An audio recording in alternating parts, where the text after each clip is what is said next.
not just about the racing on the track here this week, because Meydan is hosting the 8th edition of the International Conference for the Health, Safety and Wellbeing of Jockeys. They've got more than 67 delegates here from 16 countries, including some pretty big names in the industry. And it's all about making things safer for those guys who go out there every day, put their lives on the line for the sport that we all love. The conference took place over 2 days, during which a range of topics, from injury prevention to mental health, nutrition and concussion, were discussed. Dr. Adrian McGoldrick, former senior medical officer to the Irish Turf Club, gave us an overview of events. We've been doing research, as I say, over the last 15 years.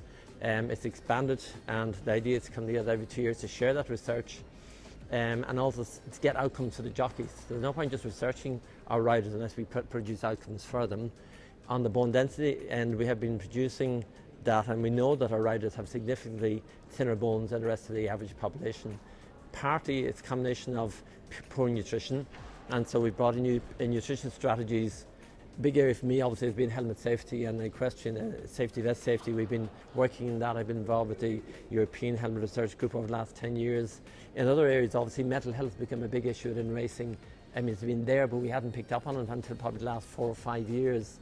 And so now we actually have a dedicated researcher doing research on mental health through the Irish Horse Racing Regulatory Board at present. Plus we have a sports psychologist in place providing backup for them. Other areas, obviously concussion, major issue in racing. So there are some of the areas that we're looking at.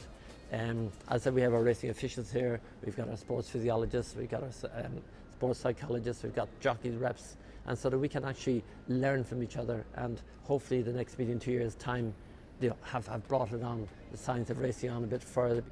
Dennis Egan, organiser of the conference, explained more about Dubai's role in hosting the event. We've really come on a long way from 2006 when the first conference took place in Japan. But to be honest with you, the main reason we're here is because Albasti Equiworld are very kindly have sponsored the event, and without them we just wouldn't be here. We wouldn't have the numbers that are here. It's a unique event, and it's the only racing conference that I'm aware of that there's no registration fee, and we're just so well, the fact that Mr. Albasti and Albasti Equiworld sponsor the event is huge because it encourages so many more people to come. One area of jockey wellbeing which came under the microscope was nutrition. Food in jockeys' rooms in England and Ireland has been vastly improved over the last couple of years, thanks, in part, to the efforts of Dr. George Wilson and his partners. All my work, Laura, is basically how jockeys make weight in more safer fashion, rather than using these sort of methods which potentially are not that good for your health, like too much sweating, starving. So what we've shown from my research is that you can actually eat 5-6 times a day, small meals, the right type of food, and actually drop your body fat, so you can actually make weight safer rather than sitting in a sauna.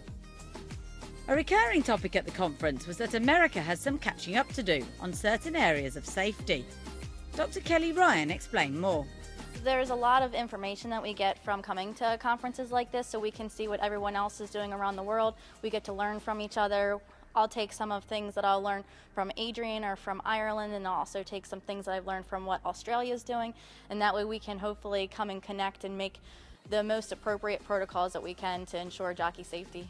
In the United States, it's a little bit more difficult because we don't have a regulating body that oversees and can say this is what we have to do because this is the way that we're doing it.